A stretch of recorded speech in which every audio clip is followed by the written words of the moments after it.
இஸ்வலன் பார்ந்தவர்களே, உங்களுக்கு ஒரு கியூரியாசிட்டியை விட்டுட்டு போனேன். நான் ஆண்டவர், கடவுளாகிய ஆண்டவர், ரெண்டுமே வார்த்தைகள் வித்தியாசம் இருக்குது அப்படின்னு சொல்லி விட்டுட்டு போயிட்டேன். எப்பவுமே ஒரு கியூரியாசிட்டி விட்டுட்டோன்னு வச்சுக்கோங்களேன், இது என்னதுன்னு தெரியணும்னு. அது மனுஷனுடைய ஆசை, சாதாரணமாக இருக்கிற ஒரு ஆசை தான், என்னன்னு தெரியணும் அப்படின்ற ஒரு ஆசை. உண்மையாகவே அவங்க பார்க்க மகிழ்ச்சியாக இருக்குது. அந்த மகிழ்ச்சியில் சொல்லுகிறேன், கடவுளுக்கும் ஆண்டவராகிய கடவுளுக்கும் வித்தியாசம் என்ன? அதற்கு அதை புரியணும்னா கடவுள் அப்படின்னா என்னன்னு தெரியணும். ஆண்டவரை பற்றி அப்புறம் பார்ப்போம். கடவுள்னா என்ன? கடவுள்னா எது உங்களை வழி நடத்துகிறதோ அதான் கடவுள். The driving force of your life. எது உங்களை வழி நடத்துகிறதோ அந்த அந்த சக்கரம் தான், அதுதான் கடவுள் அப்படின்றது. அது எது வேணாலும் ஆகலாம், எது வேணாலும். எதற்கு நீ முதல் உரிமை கொடுக்கிறாயோ அதுதான். உங்களுக்கு கேட்குதா? ஓகே. எதற்கு நீ முதல் உரிமை கொடுக்கிறாயோ அதுதான் கடவுள். எது உன்னை வழி எதற்காக நீ வாழ்கிறாயோ, எது உன்னை வாழ வைக்கிறதோ அதுதான் உன் கடவுள். எது உன்னை சிலவங்க பாருங்களேன், மரணத்திற்கு போராடி ஐசியூலாம் இருப்பாங்க, இருந்து எழுந்து வந்துடுவாங்க. அவங்கள ஏதோ ஒன்று வாழ வைக்குது, அந்த ஒரு சக்தி. அந்த சிலவங்க சொல்லுவாங்களே, உங்களுடைய மனபலம் செம்ம அப்படின்வாங்க.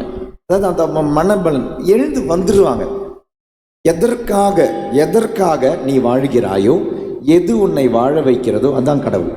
எதற்கு நீ முதலிடம் கொடுக்கிறாயோ அது எதுவும் ஆகலாம்.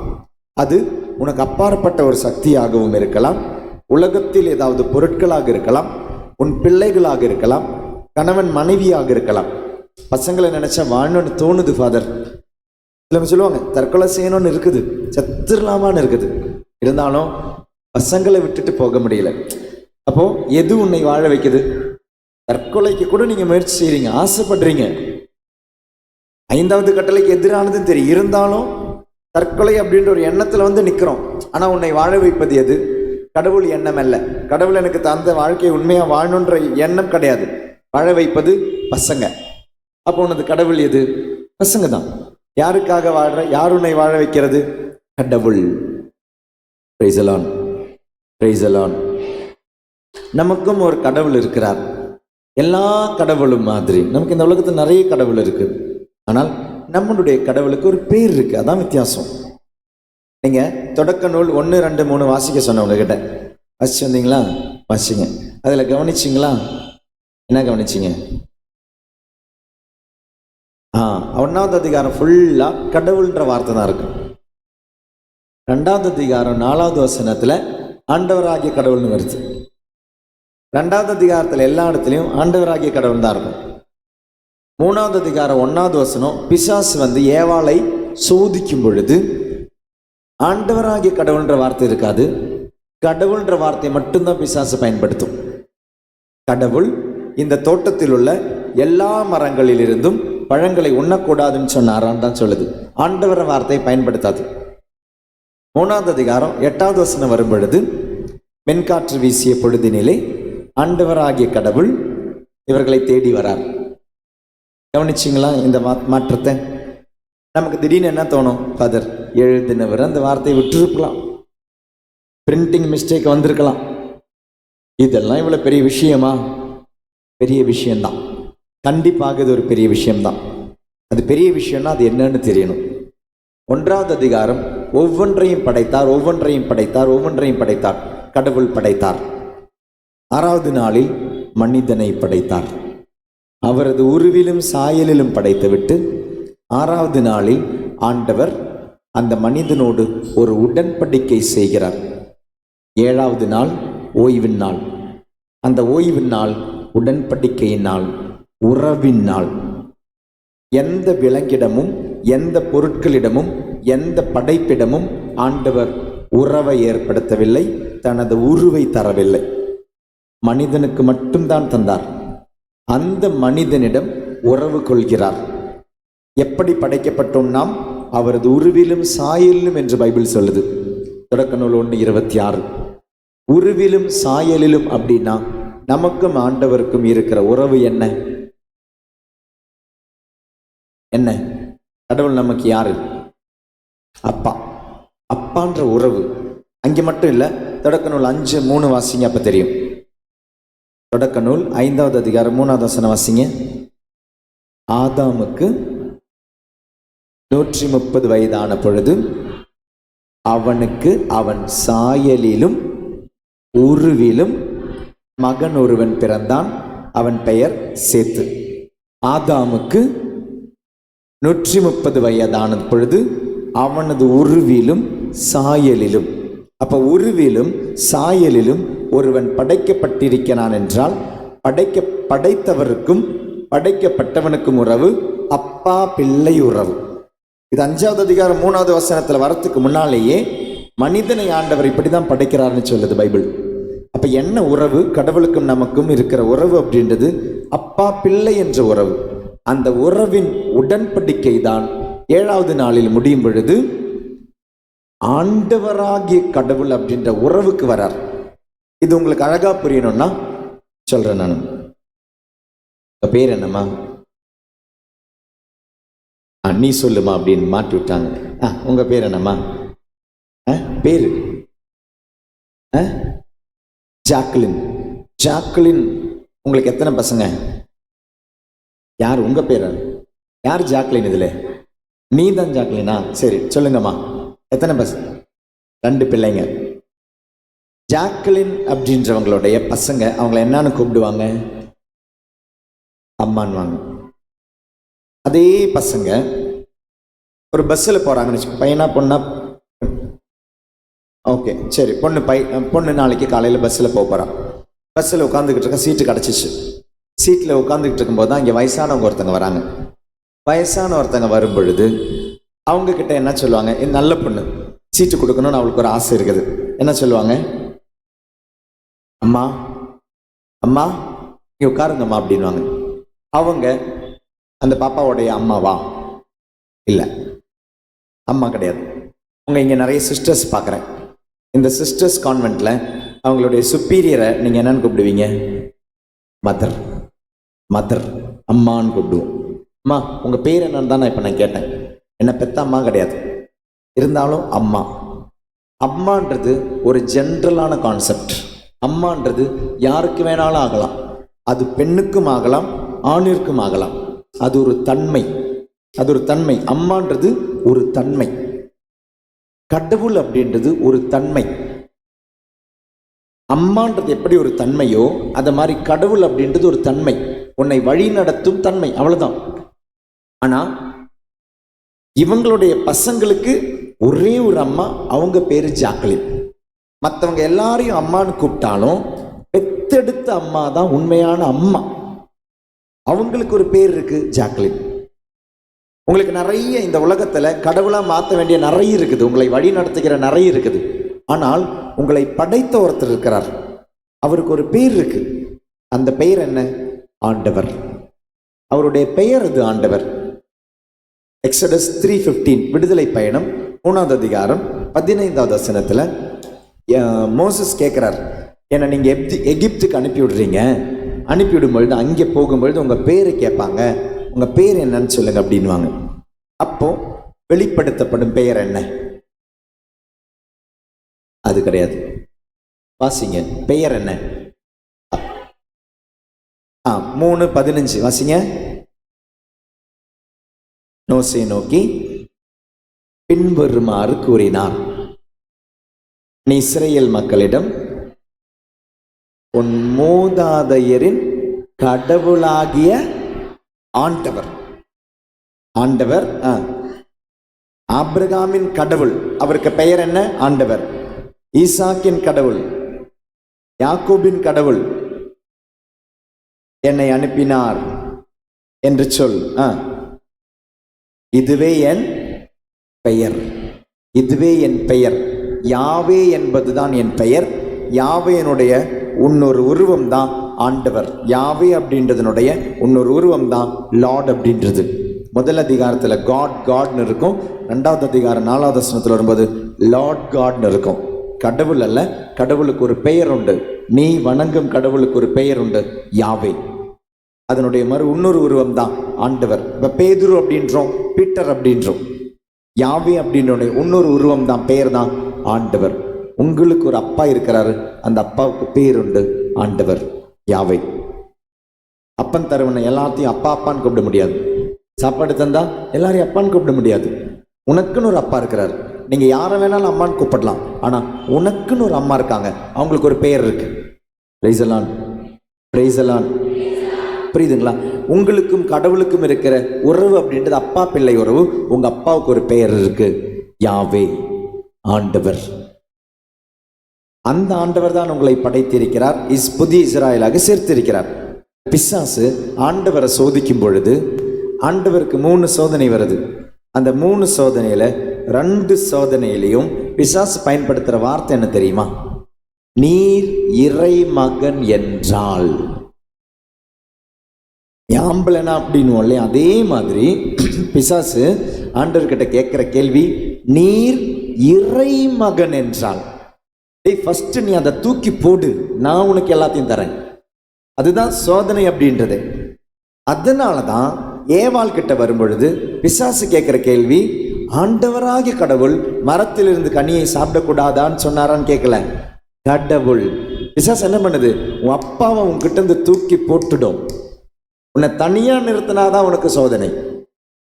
தனியா நிறுத்தினாதான் நீ பாவத்தில் விழுவ. நீ அப்பா கூட இருந்தா உனக்கு சோதனை மட்டும்தான் வரும், பாவத்தில் விழ மாட்டேன். அதனால சூழ்ச்சியுள்ள பிசாசு வேணும்னே ஏவாளை சந்திக்கும் பொழுது உன் கடவுள், உன் கடவுள். அப்பதான் இவளுக்கு அந்த கோவம் வருது. ஆமா, ரொம்ப மோசமானவர். அந்த பிசாசு கேட்கறது சாப்பிடக்கூடாதான் தான். ஆனா இது என்ன சொல்லுது? தொட்டக்கூடக்கூடாது அப்படின்ட்டார். பாருங்க, உன் அப்பா ரொம்ப ரொம்ப ரொம்ப கொடூரமானவர்ல அப்படின்னுது. ஆண்டவர் சொன்னது என்ன? இந்த பழத்துல இந்த மரத்திலிருந்து மட்டும் தான் கனியை உண்ணக்கூடாதுன்னு. பிசாசு கேட்கறது என்ன? இந்த மரங்களிலிருந்து எல்லாம். பிசாசு பொய் பேசுது, அப்பா கிட்ட இருந்து தூக்குது. தூக்கிட்டு தான் உனக்கு சோதனையே. ஃபர்ஸ்ட் சோதனையே அப்பா கிட்ட இருந்தா உன்னை தூக்கணும். ஆண்டவராகிய கடவுளிடமிருந்தா நீ முதலில் பிரிகிறாய். ஆண்டவராகிய கடவுளிடமிருந்து அப்புறம்தான் உன்னுடைய அடுத்த பாவமே. நீங்க யோசிச்சு பாருங்க, உங்களுடைய பாவங்களுக்கு அனைத்திற்கும் தொடக்கம் என்ன தெரியுமா? கடவுளிடமிருந்து உறவு நீங்கள் விட்டது தான். அந்த உறவை விட்ட பொழுது உங்களுக்கு அப்ப நீங்க என்ன ஆவீங்க? பாவத்திற்கு ரொம்ப லேஸ் ஆயிடுங்க. என்ன வந்தாலும் ஈஸியா. நம்ம இந்த கொரோனா டைம்ல எல்லாம் நம்ம சொன்ன நிறைய ஒரு வார்த்தை என்னன்னா இம்யூனிட்டி அப்படின்வோம். உடலுடைய நோய் எதிர்ப்பு சக்தி. நோய் எதிர்ப்பு சக்தி இருந்தால் எந்த நோயையும் தாங்கலாம். கொரோனா வராத நிறைய பேர் இருப்பீங்க, இதுல கண்டிப்பா இருப்பீங்க. வந்து தீண்டாத கொரோனா இந்த உலகத்தில் இருந்தும் ஏன் அது உங்களை தொடவில்லை? Physically you had that immunity. Physically you are strong. Physically உடல் ரீதியில் ஸ்ட்ராங்கா இருந்தனால தொடலை. எங்க பிசிக்கலுக்கு மட்டும் கிடையாதுங்க இம்யூனிட்டி. நோய் எதிர்ப்பு சக்தி அப்படின்றது ஆன்மாவுக்கு இருக்கு. அது எங்கிருந்து கிடைக்குது? அப்பா கூட இருக்கும்போது கிடைக்குது. ஆண்டவர் விண்ணக தந்தையோடு இருக்கும்போது. அதனால தான் இயேசு வந்து அறிமுகப்படுத்தியது விண்ணக தந்தையேன்னு கூப்பிட்டு தான் சொன்னார், கடவுளேன்னு கூப்பிட சொல்ல. முதல் கட்டளையும் பாருங்க, நானே உன் கடவுளாகிய ஆண்டவர், என்னை தவிர உனக்கு வேறு கடவுள்கள் இருத்தலாகாது, வேறு ஆண்டவர்கள் இருத்தலாகாதுன்னு இல்லை. புரியுதுங்களா? ஆண்டவருக்கும் கடவுளாகிய ஆண்டவருக்கும். அப்ப இந்த உலகத்துல நிறைய கடவுள் இருக்கு. ஜாதகம் பார்க்கறது ஒரு கடவுள் தான். ஜாதகம் தான் உன் கடவுள். நட்சத்திரங்களை பார்த்து ஜாதகம் எழுதி வச்சிருக்கீங்கல்ல, பையனுக்கு பொண்ணை பார்க்குறீங்கல்ல, எதை வச்சு பார்க்குறீங்க? ஜாதகம். அப்ப யார் உங்களுடைய கடவுள்? சில வண்டியில நம்பர் பிளேட்டுக்கு கூட எவ்வளவு காசு கொடுத்து ஒரு நம்பரை வாங்குவாங்க. அந்த நம்பர் தான் வேணும். அதெல்லாம் கூட்டி சேர்த்து வரும் பொழுது அதனுடைய நம்பர் என்னவா இருக்கணும்? டோட்டல் வரும் பொழுது என்னவா இருக்கணும்? ராசியா. டோட்டல் வரும்பொழுது அந்த நம்பர்னுடைய டோட்டல் எவ்வளவு இருக்கணும்? தெரியுது, உங்களுக்கு தெரியுமான்னு எனக்கு தெரியணும், அதனால தான் கேட்டேன் நான், இல்லையா? அது சேர்த்து வரும்போது 9 ராசி. அப்போ உன் கடவுள் எது? Number, numerology. இவர் கிடையாது. நமக்கு நிறைய கடவுள் இருக்கு. இதை மாதிரி நிறைய கடவுள் இருக்கு. நல்ல நேரத்தை பார்த்து தான் வீட்டை விட்டு வெளியே வருவோம். கெட்ட நேரத்தில் பூச வச்சா கூட வரமாட்டோம் போல இருக்குது, தெரியல எனக்கு. செய்வினை எவ்வளோ சக்தியா நம்புறோம். ஆண்டவர் இல்ல ஃபாதர் செய்வினை செஞ்சுட்டாங்க ஃபாதர் என் வீட்டுக்கு, செஞ்சுட்டு போறான். செய்வினை எப்படி நம்புறீங்க? செய்வினைய நீங்க நம்புற அளவுக்கு உங்க கையில் இருக்கிற ஜெபமாலையை நீங்க நம்பி இருந்தீங்கன்னா, லூயி டி மான்ஃபோர்ட் அப்படின்றவர் சொல்லுவார். லூயி டி மான்ஃபோர்ட்ன்ற ஒரு ஒரு ஒரு செயின்ட் சொல்லுவாரு, கழுத்தில் இருக்கிற அடையாளமும் அலங்காரமும் ஜெபமாலை, கையில் இருக்கும் ஆயுதம் ஜெபமாலை அப்படின்வார். கழுத்தில் இருக்கிற அலங்காரமும் அடையாளமும் ஜெபமாலை, கையில் இருக்கிற ஆயுதம் ஜெபமாலை. இப்படிப்பட்ட ஒரு ஆயுதத்தை நம்புறதை விட அதிகமா செய்வினையை நம்புறோம். அப்போ கடவுள் யாரு? செய்வினை. அதிகமா நம்புறதும் பயப்படுறது அதுதானே. அதான் நான் சொன்னேன், உலகில் நிறைய கடவுள்கள் இருக்கிறாங்க. எது உன்னை வழி நடத்துது? இன்னைக்கு பயம், மரண பயம். யாரோ என்னமோ செஞ்சுட்டாங்க ஃபாதர், என்ன பிசினஸ் செஞ்சாலும் முன்னேற முடியல ஃபாதர். ஏன்? யாரோ ஏதோ செஞ்சுட்டாங்க ஃபாதர். அப்போ மந்திரத்தை நம்புற அந்த ஆழமான நம்பிக்கை கடவுள் மேல இல்ல. அப்போ கடவுள் எது? எவனோ செஞ்ச மந்திரம் தானே. ஆண்டவர் கிடையாது இல்ல. நானே உன் ஆண்டவராகிய கடவுளாகிய ஆண்டவர், என்னை தவிர உனக்கு நிறைய என்னை தவிர, என்னை மட்டும் தவிர உனக்கு நிறைய கடவுள்கள் இருக்கிறாங்க. நீ எப்படி உருப்படுவ? புரியுதுங்களா? கடவுளுக்கு ஆண்டவராகிய கடவுளுக்கு வித்தியாசம் புரியுதா? புரியுது. அப்ப நமக்கு இருக்கிறது ஆண்டவராகிய கடவுள். உலகத்துல நிறைய கடவுள் இருக்கு. இதெல்லாமே நமக்கு வேண்டாம்.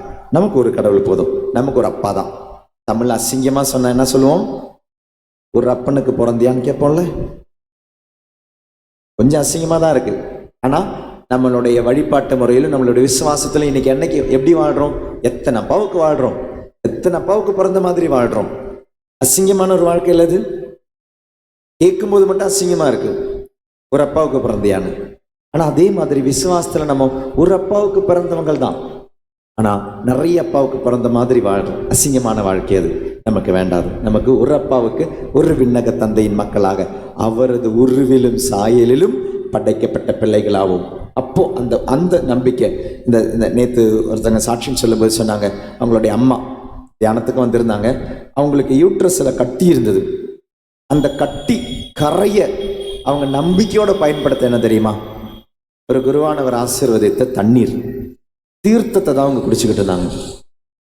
அவங்க போன பொழுது, தியானம் முடிஞ்சு போன பொழுது தீர்த்தத்தையும் வாங்கிட்டு போனாங்க, எண்ணெயை வாங்கிட்டு போனாங்க. வீட்டுக்கு போனவங்க நம்பிக்கையோட குடிச்சது அந்த தீர்த்தத்தை. இயேசுவின் ரத்தத்தால் கழுவி தூய ஆவியால் என்னை அபிஷேகம் செய்யும் ஆண்டவரே. இதை ஜெபிச்சாங்க, குடிச்சாங்க. ஸ்கேன் எடுத்து பார்த்துருக்குறாங்க. டாக்டர் சொல்றாரு, அம்மா உங்களுக்கு அந்த அந்த கட்டி அங்கே இல்லை, கரைஞ்சி போச்சு அப்படின்றாரு. Praise the Lord, praise the Lord. மருத்துவர் கடவுளா மாறுறாங்க.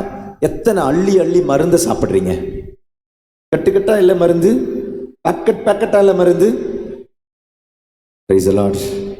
மருந்த நம்புற அளவுக்கு, மருத்துவ நம்புற அளவுக்கு இந்த விண்ணக தந்தையை நம்புறோமா? Price allot. வித்தியாசம் புரியுதா? கடவுளுக்கு ஆண்டவராய் கடவுளுக்கும் இயேசுவுக்கே இந்த சோதனை வந்துச்சுன்னா நமக்கு வராமலா இருக்க போகுது. நீர் இறை மகன் என்றால் ஃபர்ஸ்ட் நீ அதை தூக்கி போடு.